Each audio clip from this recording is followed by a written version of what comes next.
If there is one thing I believe to be very immersing and basically helping me to invest myself into a story, it is pathos and an element of tragedy to a character, as well as something that just intrigues me. Like, you could have the most awful show imaginable, but if you have like one character that intrigues me that I can like invest interest in and give a shit about, then I will watch that show habitually.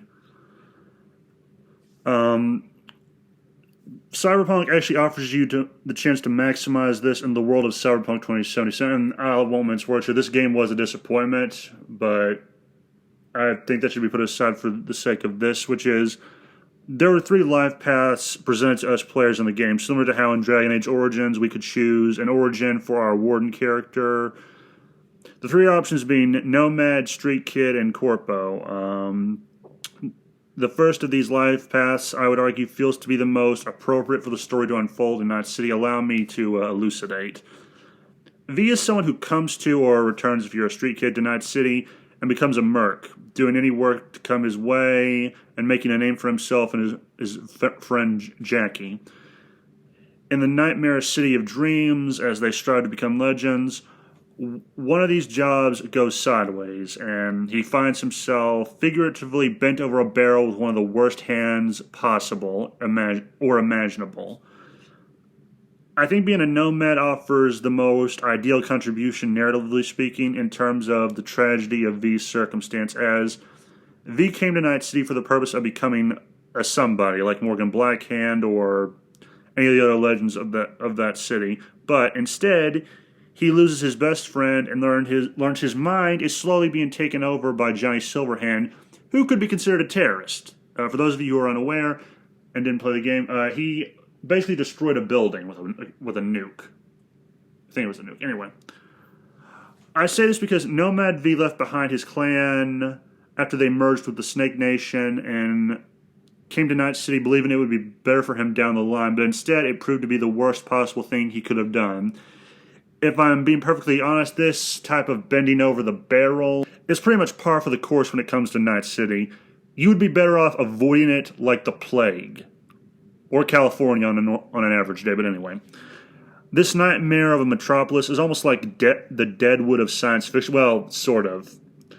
You go there looking for renown and fortune to be remembered, but instead you can end up like Atom Smasher, becoming more machine than human, or you get destroyed by Borgs, such as the aforementioned Atom Smasher, like Rebecca did in Edge Runner, which I still have to watch, but I've seen clips. Anyway, in some ways, Night City is something akin to a villain in of itself, similar to the city in Seven, starring Morgan Freeman, Brad Pitt, and Kevin Spacey. If you don't know what I'm talking about, just watch a bunch of analysis of the video. You might get what I'm saying.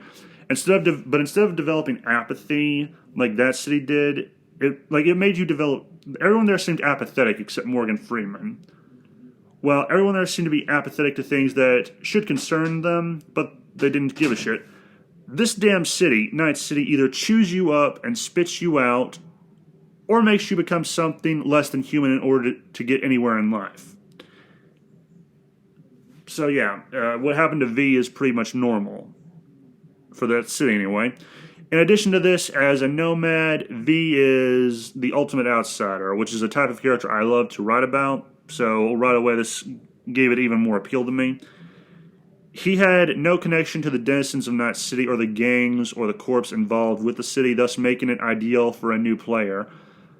As you are learning about Night City, assuming, like me, you were never involved with the tabletop books till after the game came out, so does V.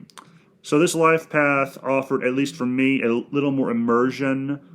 Not that I can necessarily compare the three, given that I have only played as a nomad. Like, every time I play this game, I get bored. So I've only played the Nomad origin, but I've read a little bit on what the other two offer. I would say the Nomad one is still the best. But my point is still the same. I love outsiders, and this life path lets you be an outcast of outcasts.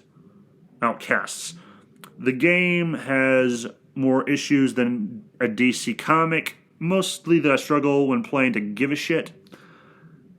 But I would contend that this aspect of the game is intriguing. And it offers a little bit more immersion than I would typically expect. So, yeah, I found this kind of interesting. I just wanted to give my 2 cents on it. That's more or less why I think the Nomad Lifepath is the more preferable one over the other two. If you have a reason to disagree with me, let me know in the comments. I actually wouldn't mind hearing that, but yeah, it's more immersive, at least for me. And again, I like outsiders and outcast characters, so this kind of fits me like a glove. Basically like an O.J. Simpson glove, but anyway. I think I'll end it there. Have a nice day, and have a good one, Choom.